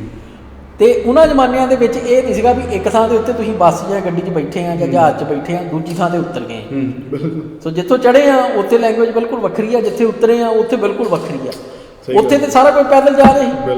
ਸੋ ਜਿੱਦਾਂ ਜਿੱਦਾਂ ਤੁਸੀਂ ਪੈਦਲ ਜਾ ਰਹੇ ਆ ਭਈ ਅੱਜ ਤੁਸੀਂ ਇੱਥੇ ਮੰਨ ਲਓ ਵੀ 24 ਘੰਟਿਆਂ ਦੇ ਵਿੱਚ ਤੁਸੀਂ ਜਿਹੜੇ ਆ ਵੀ ਆਖੇ ਵੀ ਉਹ 50 ਮੀਲ ਸਫ਼ਰ ਕਰ ਲਿਆ, ਉੱਥੇ ਗਾਂਹ ਚੱਲ ਗਏ ਉਹ ਜਿੱਥੇ ਜਿੱਥੇ ਵੀ ਤੁਸੀਂ ਰੁਕੀ ਗਏ ਆ, ਜਿੱਥੋਂ ਜਿੱਥੋਂ ਤੁਸੀਂ ਲੰਘ ਰਹੇ ਆ, ਜੀ ਉੱਥੇ ਦੇ ਬੰਦਿਆਂ ਦੇ ਨਾਲ ਗੱਲਬਾਤ ਕਰਦੇ ਆ, ਜਿੱਥੇ ਤੁਸੀਂ ਬਿਲਕੁਲ। ਪ੍ਰਸ਼ਾਦਾ ਛਕਿਆ, ਬਿਲਕੁਲ। ਜਿੱਥੇ ਤੁਸੀਂ ਕੋਈ ਹੋਰ ਲੋੜ ਆਪਣੀ ਪੂਰੀ ਕੀਤੀ, ਬਿਲਕੁਲ ਤੇ ਉਹ ਉੱਥੇ ਦੀ ਲੈਂਗੁਏਜ ਦੇ ਵਿੱਚ ਹੀ ਤੁਸੀਂ ਗੱਲ ਕਰਦੇ ਆ। ਕੁਝ ਸ਼ਬਦ ਬਦਲੇ, ਜੀ ਉਹ ਤੁਸੀਂ ਪਿਕ ਕਰ ਲਏ ਜੀ ਤੇ ਉੱਥੋਂ ਗਾਂਹ ਤੁਰ ਗਏ। ਤੇ ਜੀ। ਇਹ ਵੀ ਨਹੀਂ ਸੀਗਾ ਵੀ ਗੁਰੂ ਪਾਤਸ਼ਾਹ ਸਿਰਫ A ਤੋਂ B ਤੱਕ ਜਾ ਰਹੇ ਸੀ। ਬਿਲਕੁਲ ਸਹੀ ਗੱਲ। ਗੁਰੂ ਪਾਤਸ਼ਾਹ ਰਾਹ ਦੇ ਵਿੱਚ ਜਿੱਥੇ ਵੀ ਜਾ ਰਹੇ ਸੀ, ਉੱਥੇ ਦੇ ਲੋਕਾਂ ਦੇ ਨਾਲ ਗੱਲਾਂ ਬਾਤਾਂ ਕਰਦੇ, ਜਾਣਕਾਰੀਆਂ ਲੈਂਦੇ, ਜਾਣਕਾਰੀਆਂ ਦਿੰਦੇ, ਬਿਲਕੁਲ। ਉੱਥੋਂ ਸਫ਼ਰ ਕਰਦੇ ਜਾ ਰਹੇ। ਬਿਲਕੁਲ ਸਹੀ ਗੱਲ। ਸੋ ਉਹ ਚੀਜ਼ਾਂ ਜਿਹੜੀਆਂ ਆ, ਉਹ ਸਾਰੀਆਂ ਦੀਆਂ ਸਾਰੀਆਂ ਬਿਲਕੁਲ ਇਹੀ ਇੰਡੀਕੇਟ ਕਰਦੀਆਂ ਵੀ ਲੈਂਗੁਏਜ ਆਪਣੇ ਆਪ ਦੇ ਵਿੱਚ ਹੱਦਾਂ ਦੇ ਅੰਦਰ ਨਹੀਂ ਬੱਝੀ ਹੋਈ ਉਸ ਜਿੱਦਾਂ ਅੱਜ ਹੈਗਾ, ਜਿੱਦਾਂ ਮਤਲਬ ਤੁਸੀਂ ਇਹ ਸਾਰੇ ਵਰਤਾਰੇ ਨੂੰ ਅੱਜ ਦੇ ਸਿਨੈਰੀਓ 'ਚ ਨਹੀਂ ਲਿਆ ਕੇ ਦੇਖ ਸਕਦੇ, ਉਦੋਂ ਤੁਹਾਨੂੰ ਪਿੱਛੇ ਹੀ ਜਾਣਾ ਪੈਣਾ ਉਦੋਂ ਕਿੱਦਾਂ ਸੀਗਾ। ਬਿਲਕੁਲ। ਸੋ ਇਸ ਕਰਕੇ ਇਹ ਕਹਿਣਾ ਵੀ ਪੰਜਾਬੀ ਦੇ ਸ਼ਬਦ ਜਿਹੜੇ ਆ ਹਾਂ। ਭਈ ਉਹ ਪੰਜਾਬ ਉਹਨਾਂ ਦੀ ਦੇ- ਕਿਉਂ ਆ, ਹਾਂਜੀ। ਕਿਉਂਕਿ ਜਦੋਂ ਗੁਰੂ ਪਾਤਸ਼ਾਹ ਜਾਈ ਤੀਰਥਾਂ ਦਾ ਜਿਹੜਾ ਨੈਟਵਰਕ ਆ ਉਹਦੇ ਤੇ ਆ। ਬਿਲਕੁਲ ਸਹੀ। ਸੋ ਹੁਣ ਇਹ ਵੀ ਦੇਖ ਲਓ ਭਈ ਤੀਰਥਾਂ ਦੀ ਆਪਣੀ ਲੈਂਗੁਏਜ ਤੇ ਨਹੀਂ ਕੋਈ ਕੰਟੈਕਟ ਲੈਂਗੁਏਜ, ਸਹੀ ਗੱਲ ਹੈ। ਔਰ ਉਹਨੂੰ ਹੀ ਆਪਾਂ ਜਿੱਦਾਂ ਪਿਛਲੇ ਪ੍ਰੋਗਰਾਮ 'ਚ ਕਿਹਾ ਸੀਗਾ ਵੀ ਸੰਤ ਭਾਖਾ ਜਿਹੜੀ ਆ ਸੰਤ ਭਾਖਾ। ਉਹ ਕਹਿੰਦੇ ਸੀ, ਜੀ ਬਿਲਕੁਲ। ਕਿਉਂਕਿ ਸੰਤਾਂ ਦਾ ਆਪਣਾ ਸੀਗਾ ਵੀ ਜਿਹੜੇ ਰੱਬ ਦੇ ਬੰਦੇ ਸੀਗੇ, ਉਹਨਾਂ ਦਾ ਪੂਰਾ ਆਪਣਾ ਜਿਹੜਾ ਆ ਵੀ ਇੱਕ ਪੂਰੇ ਸਾਲ ਦਾ ਟੂਰ ਪਲਾਨ ਕਹਿ ਲਓ ਵੀ ਹੁੰਦਾ ਸੀ ਭਈ ਆਹ ਜਿਹੜਾ ਦੂਸਰਾ ਹੈਗਾ ਆ ਸਮਾਂ, ਇਹ ਅਸੀਂ ਆਹ ਤੀਰਥ ਦੇ ਉੱਤੇ ਮੇਲਾ ਲੱਗਦਾ ਉੱਥੇ ਮਨਾਉਣਾ, ਬਿਲਕੁਲ ਬਿਲਕੁਲ। ਆਹ ਜਿਹੜਾ ਸਮਾਂ ਹੈਗਾ ਵੀ ਇਹ ਫਲਾਨੀ ਜਗ੍ਹਾ ਦੇ ਉੱਤੇ ਮੇਲਾ ਲੱਗਦਾ ਵੀ ਜਾਂ ਇਕੱਠ ਹੁੰਦਾ ਵੀ ਉੱਥੇ ਜਾਣਾ ਆ। ਸੋ ਬਿਲਕੁਲ। ਉਹ ਇਦਾਂ ਹੀ ਸਾਰੇ ਜਿਹੜੇ ਆ ਵੀ ਟਰੈਵਲ ਕਰਦੇ, ਤੇ ਉਹ ਇਹ ਵੀ ਆ ਫਿਰ ਵੀ ਜਿਹੜੇ ਆ ਦੂਸਰੇ ਅੱਡ ਸੈਕਟ ਦੇ ਜਿਹੜੇ ਸੀਗੇ ਮੰਨਣੇ ਵਾਲੇ, ਜੀ। ਉਹ ਜਦੋਂ ਇੱਕ ਥਾਂ ਤੇ ਇਕੱਠੇ ਹੋ ਰਹੇ ਆ, ਆਪਸ ਵਿੱਚ ਵਿਚਾਰਾਂ ਕਰ ਰਹੇ ਆ, ਭਾਵੇਂ ਲੜ ਵੀ ਰਹੇ ਆ, ਲੈਂਗੁਏਜ ਤੇ ਫਿਰ ਵੀ ਬੋਲ ਰਹੇ ਆ ਨਾ, ਇੱਕ ਦੂਜੇ ਦੀ ਪਿਕ ਕਰ ਰਹੇ ਆ। ਸੋ ਉਹ ਸਾਰਾ ਕੁਝ ਜਿਹੜਾ ਆ ਉਹ ਵਿਚਾਰਨੇ ਵਾਲਾ, ਇੰਨੇ ਸਿੰਪਲ ਨਹੀਂਗਾ ਕਿ ਇਹ ਸਿੱਧਾ ਹੀ ਤੁਸੀਂ ਸਟੇਟਮੈਂਟ ਦੇ ਦਿਓ ਜੀ ਵੀ ਤਾਂ ਕਰਕੇ ਜੀ ਪੰਜਾਬੀ ਦੇ ਸ਼ਬਦ ਜਿਹੜੇ ਵੀ ਆਏ ਕਿਉਂਕਿ ਕਿਸੇ ਪੰਜਾਬੀ ਸਾਧ ਦੇ ਹੱਥ ਲੱਗ ਗਏ ਹੋਣੀ। ਬਿਲਕੁਲ ਸਹੀ ਗੱਲ। ਉਹਨੇ ਇਹਨੂੰ ਟ੍ਰਾਂਸਲੇਟ ਕਰ ਦਿੱਤਾ। ਜੀ ਜੀ ਨਹੀਂ, ਗੱਲ ਹੋਈ ਜਾਂਦੀ ਨਾ ਭਾਜੀ, ਜਿੱਦਾਂ ਮੈਕਾਲਫ ਨੇ ਵੀ ਕਿਹਾ ਹੈ, ਜਿਹੜੀਆਂ ਦਲੀਲਾਂ ਉਹ ਦੇ ਰਿਹਾ ਆ, ਜਦੋਂ ਤੁਸੀਂ ਵਿਚਾਰ ਕਰਦੇ ਆ ਉਹਦੀਆਂ ਦਲੀਲਾਂ ਤੇ ਜਾਂ ਜਿਹੜੇ ਲੌਜੀਕ ਉਹ ਦੇ ਰਿਹਾ, ਤਾਂ ਉਹ ਆਪਣੇ ਆਪ ਹੀ ਕਲੀਅਰ ਹੋ ਜਾਂਦਾ ਹੈ ਕਿ ਕਿੰਨੇ ਕੁ ਕਹਿ ਲਓ ਕਿ ਕੋਈ ਗਰਾਊਂਡ ਨਹੀਂ ਹੈਗੀ ਉਹਨਾਂ ਦਲੀਲਾਂ ਦੀ ਉੱਤੇ, ਕੋਈ ਬਿਨਾਂ ਸਿਰ ਪੈਰ ਦੀਆਂ ਦਲੀਲਾਂ ਦੇ ਰਿਹਾ ਹੈ। ਵੀ ਆਊਟਸਾਈਡਰ ਦਾ ਵਿਊ ਆ, ਆਊਟਸਾਈਡਰ ਦਾ ਵੀ ਹੈ, ਸਹੀ ਗੱਲ ਹੈ। ਉਹ ਜਿਹੜੇ ਇਲਾਕੇ ਚੋਂ ਉਹ ਆਇਆ ਆ ਇੰਗਲੈਂਡ ਚੋਂ, ਵੀ ਉਹ ਈਵਨ ਉੱਥੇ ਵੀ ਜਿਹੜੇ ਹੈਗੇ ਨਾ, ਈਵਨ ਸ਼ਹਿਰਾਂ ਦੇ ਵਿੱਚ ਵਖਰੇਵੇਂ ਆ ਲੈਂਗੁਏਜ ਦੇ ਵਿੱਚ, ਐਕਸੈਂਟ ਦੇ ਵਿੱਚ, ਸ਼ਬਦਾਵਲੀ ਦੇ ਵਿੱਚ। ਸੋ ਉਹ ਸਾਰਾ ਕੁਝ ਜਿਹੜਾ ਆ ਵੀ ਉਹ ਇੱਦਾਂ ਮਤਲਬ ਕਹਿ ਲਓ ਵੀ ਇਹ ਜਿਹਨੂੰ ਕਹਿੰਦੇ ਨਾ ਵੀ ਔਨ ਦਾ ਸਰਫੇਸ ਹੀ ਬਸ ਲੈ ਕੇ ਜੋ ਲਿਖਿਆ ਵੀ ਉਹਨੂੰ ਐਕਸੈਪਟ ਕਰ ਲੈਣਾ, ਉਹ ਸਾਨੂੰ ਟਪਲਾਈ ਖਾਊਗਾ। ਸਹੀ ਗੱਲ ਹੈ। ਤੇ ਖੈਰ ਅੱਗੇ ਉਹ ਲਿਖਦੇ ਹਨ ਕਿ ਹੁਣ ਤੱਕ ਅਸੀਂ ਇਹ ਵਿਚਾਰ ਕਰ ਚੁੱਕੇ ਹਾਂ ਕਿ ਜੋ ਭਗਤ ਬਾਣੀ ਸ੍ਰੀ ਗੁਰੂ ਗ੍ਰੰਥ ਸਾਹਿਬ ਵਿੱਚ ਦਰਜ ਹੈ, ਭਗਤਾਂ ਦੀ ਉਚਾਰੀ ਹੋਈ ਅਸਲੀ ਬਾਣੀ ਉਹੀ ਹੈ। ਭਗਤਾਂ ਦੇ ਆਪਣੇ ਵਤਨ ਵਿੱਚ ਅਦਲਾ ਬਦਲੀ ਹੋਣੀ ਸੰਭਵ ਹੋ ਸਕਦੀ ਸੀ ਤੇ ਸ਼ਾਇਦ ਹੋਈ ਹੋਵੇਗੀ। ਹੁਣ ਅਸਾਂ ਇਹ ਵੇਖਣਾ ਹੈ ਕਿ ਸਤਿਗੁਰ ਜੀ ਨੇ ਕਿਹਨਾਂ ਹਾਲਾਤਾਂ ਵਿੱਚ ਇਹ ਬਾਣੀ ਇਕੱਠੀ ਕੀਤੀ ਸੀ। ਤਾਰੀਖ ਗੁਰੂ ਖਾਲਸਾ ਤੇ ਮੈਕਾਲਫ ਨੇ ਤਾਂ ਇਹ ਹੀ ਲਿਖਿਆ ਹੈ ਕਿ ਇਹ ਕੰਮ ਗੁਰੂ ਅਰਜਨ ਦੇਵ ਜੀ ਨੇ ਕੀਤਾ ਸੀ, ਪਰ ਗੁਰਬਾਣੀ ਦੀ ਅੰਦਰਲੀ ਗਵਾਹੀ ਇਸ ਖਿਆਲ ਨਾਲ ਮੇਲ ਨਹੀਂ ਖਾਂਦੀ। ਇਸ ਵਿੱਚ ਕੋਈ ਸ਼ੱਕ ਨਹੀਂ ਕਿ ਇਤਿਹਾਸ ਕੌਮਾਂ ਦੀ ਜਿੰਦ ਜਾਨ ਹੋਇਆ ਕਰਦੇ ਹਨ ਤੇ ਇਤਿਹਾਸਕਾਰਾਂ ਦੀ ਮਿਹਨਤ ਸਦਕਾ ਆਦਰ ਸਤਿਕਾਰ ਦੀ ਹੱਕਦਾਰ ਹੁੰਦੀ ਹੈ। ਪਰ ਇਹ ਗੱਲ ਵੀ ਅੱਖਾਂ ਤੋਂ ਓਹਲੇ ਨਹੀਂ ਕੀਤੀ ਜਾ ਸਕਦੀ ਕਿ ਸਿੱਖ ਧਰਮ ਦਾ ਅਸਲ ਕੇਂਦਰ ਸ੍ਰੀ ਗੁਰੂ ਗ੍ਰੰਥ ਸਾਹਿਬ ਦੀ ਬਾਣੀ ਹੈ। ਇਤਿਹਾਸ ਦੇ ਜਿਹੜੇ ਵਰਕੇ ਇਸ ਦੇ ਨਾਲ ਮੇਲ ਨਹੀਂ ਖਾਂਦੇ, ਉਹਨਾਂ ਨੂੰ ਗੁਰਬਾਣੀ ਦੀ ਗਵਾਹੀ ਤੇ ਟਾਕਰੇ ਤੇ ਬਰਾਬਰ ਦੀ ਥਾਂ ਨਹੀਂ ਦਿੱਤੀ ਜਾ ਸਕੇਗੀ। ਹੁਣ ਤੁਸੀਂ ਇਸ ਤੁੱਕ ਦੇ ਨਾਲ ਆਹ ਜਿਹੜਾ ਸਟੇਟਮੈਂਟਾਂ ਨੇ, ਇਹਨਾਂ ਨਾਲ ਆਹ ਜਿਹੜੀ ਢੱਡਰੀਆਂ ਵਾਲੇ ਦੀ ਬਕਵਾਸ ਆ ਜਾਂ ਅਪਗ੍ਰੇਡਾਂ ਦੀ ਬਕਵਾਸ ਆ, ਇਹਨੂੰ ਜੋੜ ਕੇ ਦੇਖ ਲਓ ਵੀ ਜਿਹੜੇ ਕਹਿੰਦੇ ਵੀ ਇਹੋ ਜੀ ਲਓ ਜੀ ਕਵੀ ਸੰਤੋਖ ਸਿੰਘ ਨੇ ਐ ਲਿਖਤਾ ਉਹ ਲਿਖਤਾ, ਆਹ ਸਿੰਪਲ ਜਿਹਾ ਸਿਧਾਂਤ ਆ ਵੀ ਜਿਹੜਾ ਹਰੇਕ ਸਿੱਖ ਸਮਝਦਾ, ਸਭ ਸਮਝਦੇ ਭਈ ਜਿਹੜਾ ਗੁਰੂ ਗ੍ਰੰਥ ਸਾਹਿਬ ਆ ਉਹ ਸਾਡਾ ਮੁੱਢ ਆ, ਕੇਂਦਰ ਆ, ਔਰ ਉਹਦੇ ਜਿਹੜੇ ਦੂਸਰੇ ਬਿਆਨ ਨੇ ਜਾਂ ਉਹਦੇ ਜਿਹੜੇ ਸਿਧਾਂਤ ਨੇ ਵੀ ਉਹਨਾਂ ਦੇ ਉੱਤੇ ਕੋਈ ਵੀ ਇਤਿਹਾਸ ਦੀ ਜਿਹੜੀ ਲਿਖਦੇ ਆ ਵੀ ਜੇ ਉਹ ਮੇਲ ਨਹੀਂ ਖਾ ਰਹੀ, ਅਸੀਂ ਐਕਸੈਪਟ ਨਹੀਂ ਕਰਦੇ। ਬਿਲਕੁਲ ਜੀ। ਸੋ ਉਹ ਜਿਹੜਾ ਮੁੱਦਾ ਇਹਨਾਂ ਨੇ ਬਣਾਇਆ ਸਮਾਂ ਕਿ ਜਾਣ ਬੁੱਝ ਕੇ ਉਹਨਾਂ ਸਾਰੀਆਂ ਕਰਤੂਤਾਂ ਜਿਹੜੀਆਂ ਮਾੜੀਆਂ ਲਿਖਤਾਂ ਸੀਗੀਆਂ ਉਹਨਾਂ ਦਾ ਪ੍ਰਚਾਰ ਤੇ ਪ੍ਰਸਾਰ ਕੀਤਾ ਸਿੱਖਾਂ ਦੇ ਵਿੱਚ। ਬਿਲਕੁਲ। ਉਹ ਸਮਾਂ ਕਿ ਭੁਲੇਖੇ ਇਹਨਾਂ ਨੇ ਪਾਏ। ਬਿਲਕੁਲ ਪਾਏ। ਜਦ ਕਿ ਪ੍ਰੋਫੈਸਰ ਸਾਹਿਬ ਸਿੰਘ ਵਰਗੇ ਤੇ ਹੋਰ ਜਿਹੜੇ ਬੰਦੇ ਸੀਗੇ ਵੀ ਉਹਨਾਂ ਨੇ ਤੇ ਇੱਕ ਲਾਈਨ ਦੇ ਵਿੱਚ ਹੀ ਸਾਰਾ ਜਿਹੜਾ ਹੈ ਨਿਬੇੜ ਦਿੱਤਾ ਹੈਗਾ ਭਈ ਜਿਹੜੀ ਵੀ ਲਾਈਨ ਇਤਿਹਾਸ ਦੇ ਵਿੱਚ ਕਿਸੇ ਨੇ ਲਿਖੀ ਆ ਤੇ ਜਿਹੜੀ ਸਿਧਾਂਤ ਸਿੱਖ ਸਿਧਾਂਤ ਜਿਹੜਾ ਗੁਰਬਾਣੀ ਦੇ ਅੰਦਰ ਅੰਕਿਤ ਆ ਵੀ ਉਹਦੇ ਨਾਲ ਮੇਲ ਨਹੀਂ ਖਾ ਰਹੀ, ਉਹ ਜਿਹੜੀ ਆ ਵੀ ਉਹ ਗਲਤ ਲਿਖੀ ਗਈ। ਬਿਲਕੁਲ ਭਾਜੀ, ਨਹੀਂ ਗੱਲ ਤਾਂ ਇਹ ਹੋਣੀ ਚਾਹੀਦੀ ਨੇ, ਆਪਣੇ ਆਪ ਨੂੰ ਸਿੱਖੀ ਦੇ ਬਹੁਤ ਵੱਡੇ ਖੈਰ ਖੁਆਹ ਬਣਦੇ ਆ, ਤੇ ਇਹਨਾਂ ਦਾ ਪਰਪਸ, ਇਹਨਾਂ ਦਾ ਟੀਚਾ ਹੀ ਹੋਣਾ ਚਾਹੀਦਾ ਸੀਗਾ ਕਿ ਸੰਗਤ ਨੂੰ, ਗੁਰਸਿੱਖਾਂ ਨੂੰ, ਸਿੱਖ ਵੀਰ ਭੈਣਾਂ ਨੂੰ ਗੁਰਬਾਣੀ ਨਾਲ ਜੋੜਿਆ ਜਾਵੇ। ਫੈਸਲਾ ਉਹ ਆਪਣੇ ਆਪ ਕਰਨਾ, ਲੇਕਿਨ ਉਹ 'ਚ ਪਤਾ ਇਹਨਾਂ ਨੂੰ ਇਹ ਸੀਗਾ ਜੇ ਗੁਰਬਾਣੀ ਨਾਲ ਜੋੜਦੇ ਆ, ਜੇ ਉਹ ਫੈਸਲਾ ਕਰਨ ਲਾਇਕ ਹੋ ਗਏ, ਸਭ ਤੋਂ ਪਹਿਲਾਂ ਇਹਨਾਂ ਦੀ ਜੁੱਤੀਆਂ ਪੈਣੀਆਂ। ਫਿਰ ਭੇਡਾਂ ਥੋੜੀ ਬਣਨੀਆਂ, ਭੇਡਾਂ ਨਹੀਂ ਬਣਨੀਆਂ। ਜੋ ਇਹ ਬਕਵਾਸ ਕਰਦੇ ਆ, ਗੁਰਬਾਣੀ ਦੀ ਕਸੌਟੀ ਤਾਂ ਪੂਰੀ ਨਹੀਂ ਉਤਰਨੀ। ਬਿਲਕੁਲ ਬਿਲਕੁਲ ਬਿਲਕੁਲ, ਬਹੁਤ ਵਧੀਆ ਗੱਲ ਆ, ਹੈ ਨਾ। ਤਾਂ ਉਹ ਚੀਜ਼ ਨੂੰ ਇਹਨਾਂ ਨੂੰ ਪਤਾ ਆ। ਹੁਣ ਬੇਈਮਾਨੀ ਇਹਨਾਂ ਦੀ ਇਹ ਹੈ, ਹੁਣ ਸਮਝ ਇਹ ਨਹੀਂ ਲੱਗਦੀ ਭਾਈ, ਜਿਹੜਾ ਬੰਦਾ ਭਾਜੀ ਜਵਾਬਦੇਹ ਨਹੀਂ ਹੈਗਾ ਕਿਸੇ ਗੱਲ ਦਾ, ਉਹ ਸਵਾਲ ਕਰਨ ਦਾ ਹੱਕਦਾਰ ਕਿੱਦਾਂ ਹੋ ਗਿਆ। ਹੁਣ ਆਪਣੀ ਜਦੋਂ ਆਪ ਤੇ ਸਵਾਲ ਹੁੰਦੇ ਆ, ਫਿਰ ਅੱਗੇ ਉਹ ਭਾਸ਼ਾ ਇੱਦਾਂ ਦੀ ਨੀਵੇਂ ਪੱਧਰ ਦੀ ਭਾਸ਼ਾ ਵਰਤੀ ਜਾਂਦੀ ਹੈ ਕਿ ਅਸੀਂ ਜਵਾਬਦੇਹ ਨਹੀਂ ਹੈਗੇ ਕਿਸੇ ਨੂੰ, ਤੁਸੀਂ ਲੱਗਦੇ ਆ, ਤੁਸੀਂ ਡੈਸ਼ ਲੱਗਦੇ, ਤੁਸੀਂ ਇਹ ਲੱਗਦੇ, ਤੁਸੀਂ ਫਲਾਨਾ ਲੱਗਦੇ ਆ। ਤੁਸੀਂ ਲੋਕਾਂ ਨੂੰ ਕਿਹੜੇ ਹੱਕ ਨਾਲ ਸਵਾਲ ਕਰਦੇ? ਬਿਲਕੁਲ, ਤੁਹਾਡੇ ਕੋਲ ਕੀ ਹੈ, ਤੁਸੀਂ ਲੋਕਾਂ ਨੂੰ ਸਵਾਲ ਕਰੋ। ਮਤਲਬ ਫਿਰ ਇਹ ਉਹੀ ਲੱਗਦੇ ਹੋਣੇ, ਇਹ ਉਹੀ ਲੱਗਦੇ ਜੋ ਇਹ ਉਹਨਾਂ ਨੂੰ ਕਹਿ ਰਹੇ ਆ। ਮਤਲਬ ਕਹਿਣ ਦਾ ਭਾਵ ਆ ਕਿ ਜੇ ਤੁਸੀਂ ਜਵਾਬਦੇਹ ਨਹੀਂ ਹੈਗੇ ਆਪਣੀ ਕਹੀ ਗੱਲਾਂ ਦੇ ਉੱਤੇ, ਤੇ ਤੁਹਾਡੇ ਕੋਲ ਕੀ ਹੱਕ ਆ ਤੁਸੀਂ ਕਿਸੇ ਪ੍ਰਚਾਰਕ ਨੂੰ, ਕਿਸੇ ਰਾਗੀ ਨੂੰ, ਕਿਸੇ ਸਿੱਖ ਵੀਰ ਭੈਣ ਨੂੰ ਤੁਸੀਂ ਸਵਾਲ ਕਰੋ, ਉਹ ਵੀ ਆਪਣੀ ਭਾਸ਼ਾ ਦਾ ਮਿਆਰ ਕਰਾ ਕੇ, ਤੁਸੀਂ ਬਕਵਾਸ ਕਰਕੇ। ਤੇ ਉਹ ਚੀਜ਼ਾਂ ਨੂੰ ਜਦੋਂ ਤੁਸੀਂ ਸਾਰਾ ਭਾਜੀ ਇੱਕ ਕਹਿ ਲਓ ਕਿ ਲੜੀ 'ਚ ਪਰੋਨੇ ਆ, ਤਾਂ ਬੜੀ ਗੱਲ ਕਲੀਅਰ ਹੋ ਜਾਂਦੀ, ਪਿਕਚਰ ਕਲੀਅਰ ਹੋ ਜਾਂਦੀ ਕਿ ਇਹਨਾਂ ਬੇਈਮਾਨਾਂ ਦਾ ਪਰਪਸ ਕੀ ਹੈ। ਤੇ ਉਹ ਚੀਜ਼ਾਂ ਸਾਨੂੰ ਆਪਣੇ ਧਿਆਨ 'ਚ ਜ਼ਰੂਰ ਰੱਖਣੀਆਂ ਚਾਹੀਦੀਆਂ। ਤੇ ਖੈਰ ਉਹ ਅਖੀਰ ਦੇ ਵਿੱਚ ਉਹੀ ਕਹਿੰਦੇ ਨੇ ਕਿ ਜਿੱਦਾਂ ਗੁਰਬਾਣੀ ਦੇ ਉੱਤੇ ਤੁਸੀਂ ਟਾਕਰਾ ਕਰਕੇ ਦੇਖ ਲਓ, ਪਰ ਉਹਦਾ ਇਹ ਭਾਵ ਨਹੀਂ ਹੈਗਾ ਕਿ ਤੁਸੀਂ ਇਤਿਹਾਸ ਜਾਂ ਇਤਿਹਾਸਕਾਰ ਦੀ ਕੋਈ ਨਰਾਦਰੀ ਕੀਤੀ ਗਈ ਹੈ। ਮਤਲਬ ਕਿਸੇ ਉਹ ਫੇਰ ਵੀ ਮਤਲਬ ਭਈ ਸਾਵਧਾਨ ਕਰ ਰਹੇ ਆ, ਠੀਕ ਆ ਵੀ ਡਿਸਐਗਰੀ ਕਰ ਸਕਦੇ ਆ ਜੀ, ਪਰ ਇੱਕ ਤੇ ਇਹ ਆ ਵੀ ਡਿਸਐਗਰੀਮੈਂਟ ਨੂੰ ਇਤਿਹਾਸਕਾਰ ਦੀ ਨਰਾਦਰੀ ਵਜੋਂ ਨਾ ਸਮਝਿਆ ਜਾਵੇ, ਤੇ ਦੂਜਾ ਇਹ ਵੀ ਆ ਵੀ ਉਸ ਬੇਸਿਸ ਉੱਤੇ, ਡਿਸਐਗਰੀਮੈਂਟ ਦੇ ਬੇਸ ਤੇ ਇਤਿਹਾਸਕਾਰ ਦੀ ਨਰਾਦਰੀ ਕੀਤੀ ਵੀ ਨਾ ਜਾਵੇ। ਇਹ ਦੋਵੇਂ ਕੰਮ ਕਰਦੇ ਇਹ ਤਾਂ ਭਾਜੀ ਇੰਨੇ ਗਰਕ ਚੁੱਕੇ ਆ, ਇਹ ਤਾਂ ਇੰਨਾ ਇਹਨਾਂ ਦਾ ਬੇੜਾ ਬਹਿ ਚੁੱਕਿਆ ਆ ਕਿ ਇਹ ਤਾਂ ਹੁਣ ਇੱਥੇ ਤੱਕ ਇਲਜ਼ਾਮ ਲਾ ਰਹੇ ਹੈ ਕਿ ਗੁਰੂ ਪਾਤਸ਼ਾਹਾਂ ਨੂੰ ਕਤਲ ਵੀ ਸਿੱਖਾਂ ਨੇ ਕਰਵਾਇਆ ਹੈ। ਜਿਹੜੇ ਸਾਹਿਬਜ਼ਾਦੇ ਆ ਉਹਨਾਂ ਨੂੰ ਮੇਨੇ ਮਾਰ ਕੇ ਉਹਨਾਂ ਨੂੰ, ਉਹ ਆਪਾਂ ਰਿਪੀਟ ਕਾਹਨੂੰ ਕਰਨੀ ਆ, ਉਹ ਬਕਵਾਸ, ਕਿਉਂਕਿ ਬਕਵਾਸ ਹੀ ਆ, ਉਹ ਬਕਵਾਸ ਹੀ ਆ। ਔਰ ਉਹ ਬਕਵਾਸ ਜਿਹੜੀ ਆ ਵੀ ਉਹ ਸਾਰੀ ਦੀ ਸਾਰੀ ਜਾਣ ਬੁੱਝ ਕੇ ਇਸੇ ਕਰਕੇ ਕੀਤੀ ਜਾ ਰਹੀ ਆ ਵੀ ਜਿਹੜੇ ਬੰਦੇ ਇਹਨਾਂ ਨੂੰ ਸੁਣਦੇ ਆ, ਬਿਲਕੁਲ ਉਹਨਾਂ ਦੇ ਮਨਾਂ ਦੇ ਵਿੱਚ ਜਿੰਨੀ ਕੁ ਵੀ ਜ਼ਹਿਰ ਘੋਲੀ ਜਾ ਸਕਦੀ ਆ, ਬਿਲਕੁਲ ਭਈ ਉਹ ਇੱਕ ਘੋਲਣ ਦਾ ਪੂਰਾ ਕੰਮ ਕਰ ਰਹੇ, ਕੋਈ ਮੌਕਾ ਜਾਣ ਨਹੀਂ ਜਾਣ ਦੇ ਰਹੇ ਹੈਗੇ। ਬਾਕੀ ਵੇਖੋ ਭਾਈ, ਭਈ ਜਿਹੜੇ ਸਰੋਤੇ ਸੁਣਦੇ ਪਏ ਆ, ਜਿਹੜੇ ਇਹੋ ਜਿਹੇ ਬੰਦਿਆਂ ਨੂੰ ਜਾਣਦੇ ਆ ਵੀ ਜਿਹੜੇ ਇਹਨਾਂ ਦੇ ਹੱਥੇ ਚੜ ਗਏ ਨੇ, ਬਿਲਕੁਲ ਉਹ ਆਪਣਾ ਪਰਸਨਲੀ ਫਰਜ਼ ਜ਼ਰੂਰ ਨਿਭਾ ਲੈਣ, ਉਹਨਾਂ ਨਾਲ ਗੱਲਬਾਤ ਕਰਕੇ ਉਹਨਾਂ ਨੂੰ ਸਹੀ ਰਾਹੇ 'ਤੇ ਪਾ ਸਕਦੇ ਆ ਤੇ ਜ਼ਰੂਰ ਪਾਉਣ। ਪਰ ਅਦਰਵਾਈਜ਼ ਆਪਾਂ ਇਹ ਨਾ ਆਪਣੇ ਆਪ ਨੂੰ ਸਮਝੀਏ ਵੀ ਅਸੀਂ ਜਿਹੜਾ ਨੂੰ ਇਹ ਗੁੰਮਰਾਹ ਕਰ ਰਹੇ ਆ, ਭਈ ਇੱਕ ਤਰ੍ਹਾਂ ਨਾਲ ਕਹ ਲਓ ਵੀ ਸਾਡਾ ਟੀਚਾ ਆ ਵੀ ਉਹਨਾਂ ਨੂੰ ਸਹੀ ਰਾਹੇ ਪਾਉਣਾ। ਬਿਲਕੁਲ, ਉਹ ਭਾਈ ਵਾਹਿਗੁਰੂ ਦੀ ਬਖਸ਼ਿਸ਼ ਜਦੋਂ ਹੋਣੀ ਆ, ਉਦੋਂ ਹੀ ਉਹਨਾਂ ਨੂੰ ਅਕਲ ਆਉਣੀ ਆ ਭਈ ਜਿਹੜੇ ਇੱਕ ਵਾਰੀ ਹੱਥੇ ਚੜ ਗਏ ਇਹਨਾਂ ਮੂਰਖਾਂ ਦੇ, ਬਿਲਕੁਲ ਭਈ ਉਹ ਜਿੱਦਾਂ ਕਹਿੰਦੇ ਨਾ ਵੀ ਮੱਛੀ ਪੱਥਰ ਚੱਟ ਕੇ ਵਾਪਸ ਆਉਂਦੀ ਹੁੰਦੀ, ਸਹੀ ਗੱਲ ਹੈ। ਜਾਂ ਤੇ ਉਹ ਤਰੀਕਾ ਹੈ ਤੇ ਜਾਂ ਫਿਰ ਵਾਹਿਗੁਰੂ ਦੀ ਬਖਸ਼ਿਸ਼ ਹੈ। ਬਿਲਕੁਲ, ਮਿਹਰ ਹੋਵੇ ਵਾਹਿਗੁਰੂ ਦੀ। ਇਸ ਗੱਲ ਤੋਂ ਚੇਤੇ ਆ ਗਿਆ, ਉਹ ਇੱਕ ਰਵੀਸ਼ ਕੁਮਾਰ ਪੱਤਰਕਾਰ ਹੈਗਾ, ਉਹਨੇ ਨਾ ਉਹ ਆਪਣੀ ਗੱਲ ਕਰਦਾ ਸੀਗਾ, ਉਹ ਜਿੱਦਾਂ ਹੁਣ ਮੋਦੀ ਸਮਰਥਕ ਬੜਾ ਰੌਲਾ ਪਾਉਂਦੇ ਨਾ ਇੰਡੀਆ ਦੇ ਵਿੱਚ ਕਿ ਇੱਦਾਂ ਮੋਦੀ ਨੇ ਇਹ ਕਰਤਾ, ਮਤਲਬ ਉਹ ਤੁਸੀਂ ਜਦੋਂ ਉਹਨਾਂ ਨੂੰ ਕੰਪੇਅਰ ਕਰਦੇ ਆ ਨਾ, ਇਹ ਬਿਲਕੁਲ ਬਾਬੇ ਵਰਗਾ ਹੈ ਨਾ ਮੋਦੀ ਦਾ ਜਿਹੜਾ ਹਿਸਾਬ ਕਿਤਾਬ ਹੈ, ਉਹ ਵੀ ਬਿਲਕੁਲ ਨਿਕੰਮਾ ਆ ਤੇ ਕਿਸੇ ਤਰੀਕੇ ਨਾਲ ਉੱਥੇ ਜਾ ਕੇ ਬਹਿ ਗਿਆ। ਔਰ ਉਹ ਜਿੱਦਾਂ ਇੰਟਰਨੈਟ ਦੇ ਉੱਤੇ ਢੱਡਰੀ ਵਾਲੇ ਦੇ ਸਮਰਥਕ ਗਾਲਾਂ ਕੱਢਦੇ, ਇਦਾਂ ਹੀ ਮੋਦੀ ਦੇ ਕੱਢਦੇ ਹੈਗੇ ਆ। ਤਾਂ ਉਹ ਕਹਿੰਦਾ ਕਿ ਇੱਕ ਬਿੱਲੀ ਨਾ ਚੂਹੇ ਨੂੰ ਮੂੰਹ ਚ ਪਾ ਕੇ ਪੌੜੀਆਂ ਝਾੜ ਰਹੀ ਸੀਗੀ, ਤੇ ਚੂਹਾ ਬੜੇ ਜ਼ੋਰ ਦੀ ਰੋਲਾ ਪਾਵੇ, ਦੇਖਿਓ ਮੈਂ ਤਾਂ ਉੱਤੇ ਜਾ ਰਿਹਾ। ਕਹਿੰਦਾ ਇਹ ਹਾਲ ਮੋਦੀ ਸਮਰਥਕਾਂ ਦਾ ਹੈਗਾ ਆ, ਤੇ ਇਹੀ ਹਾਲ ਬਾਬੇ ਦੀਆਂ ਭੇਡਾਂ। ਇਹਨਾਂ ਨੂੰ ਇਹ ਨਹੀਂ ਪਤਾ ਉੱਤੇ ਜਾ ਕੇ ਉਹਨਾਂ ਨੇ, ਉਹ ਬਿੱਲੀ ਨੇ ਤੈਨੂੰ ਬਖਸ਼ਣਾ ਥੋੜ੍ਹਾ ਹੈ, ਤੈਨੂੰ ਨਿਗਲ ਲੈਣਾ, ਖਾ ਲੈਣਾ। ਤੁਹਾਨੂੰ ਭੁਲੇਖਾ ਇਹ ਪਾਇਆ ਹੋਇਆ ਉੱਪਰ ਲੈ ਕੇ ਜਾ ਰਹੀ ਹੈ। ਬਿਲਕੁਲ, ਇਹਨਾਂ ਨੂੰ ਇਹ ਭੁਲੇਖਾ ਪਾਇਆ ਕਿ ਅਸੀਂ ਤੁਹਾਨੂੰ ਅਪਗ੍ਰੇਡ ਕਰ ਰਹੇ ਹਾਂ।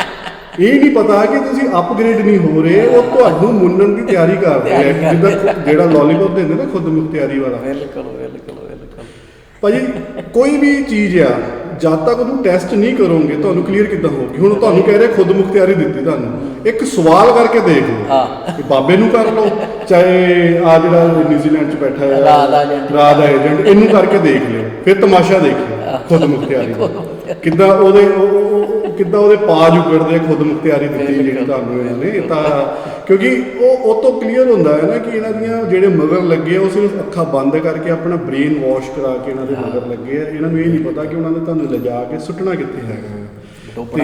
ਡੋਬਣਾ ਜੀ ਬਿਲਕੁਲ ਬਣੀ ਹੋਈ ਨਾ ਵੇਖ ਵੀ ਐਸੀ ਜਗ੍ਹਾ ਦੇ ਉੱਤੇ ਮਾਰਨਾ ਵੀ ਜਿੱਥੇ ਪਾਣੀ ਵੀ ਨਾ ਮਿਲੇ। ਪਾਣੀ ਵੀ ਨਾ ਮਿਲੇ, ਸਹੀ ਗੱਲ ਹੈ ਜੀ।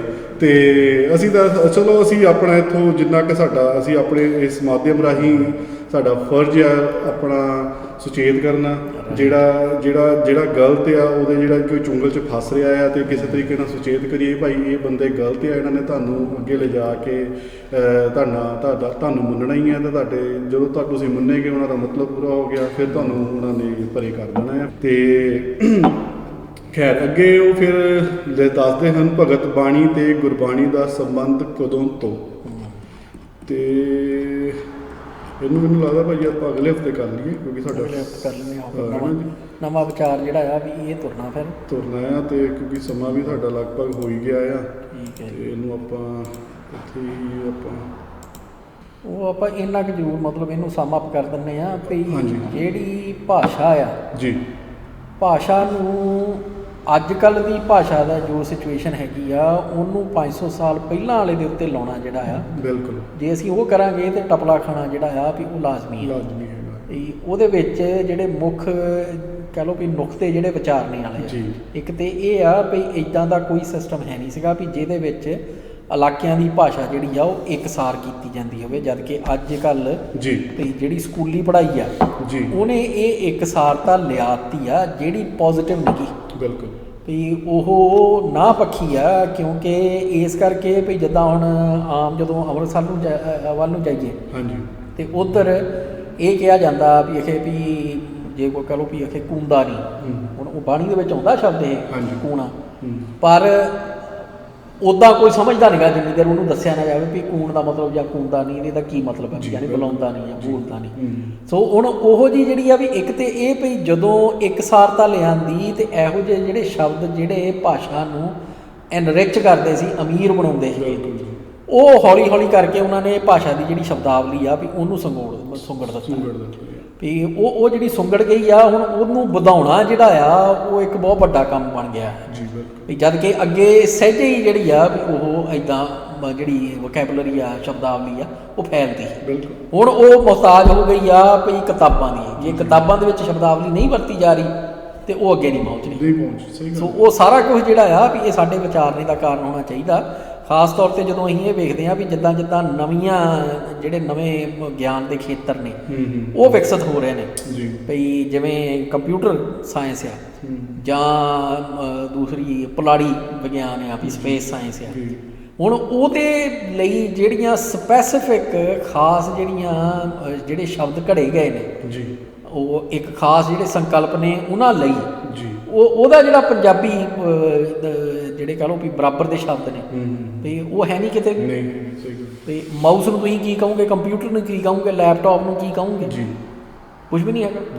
ਵੈਬ ਕੈਮ ਆ ਉਹ ਸਾਰਾ ਕੁਝ ਹੀ ਆ। ਸਹੀ ਗੱਲ ਹੈ, ਜਦ ਕਿ ਉਹ ਇਜਾਦ ਹੋਣੇ ਚਾਹੀਦੇ ਬਿਲਕੁਲ। ਸੋ ਉਹ ਸਾਰਾ ਕੁਝ ਜਿਹੜਾ ਆ ਉਹ ਆਪਣੇ ਆਪ ਦੇ ਵਿੱਚ ਭਾਸ਼ਾ ਨੂੰ ਕਹਿ ਲਓ ਵੀ ਪਛੜਾ ਜਿਹੜਾ ਆ ਵੀ ਉਹ ਪੰਜਾਬੀ ਭਾਸ਼ਾ ਨੂੰ ਪਛਾੜ ਰਿਹਾ।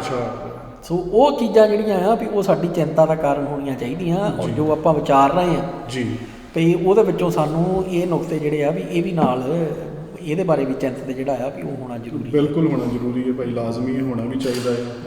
ਤੇ ਫਿਰ ਸਮਾਂ ਸਾਡਾ ਭਾਈ ਲਗਭਗ ਸਮਾਪਤੀ ਤੇ ਫਿਰ ਅਸੀਂ ਇਸ ਪ੍ਰੋਗਰਾਮ ਨੂੰ ਇੱਥੇ ਸੰਕੋਚਦੇ ਹਾਂ ਤੇ ਅਗਲੇ ਪ੍ਰੋਗਰਾਮ 'ਚ ਫਿਰ ਭਗਤ ਬਾਣੀ ਤੇ ਗੁਰਬਾਣੀ ਦਾ ਸੰਬੰਧ ਕਦੋਂ ਤੋਂ ਇਸ ਨੂੰ ਅੱਗੇ ਫਿਰ ਆਪਾਂ ਤੋਰਾਂਗੇ। ਤੇ ਸਾਡੇ ਦੋਹਾਂ ਵੱਲੋਂ ਵਾਹਿਗੁਰੂ ਜੀ ਕਾ ਖਾਲਸਾ ਵਾਹਿਗੁਰੂ ਜੀ ਕੀ ਫਤਿਹ।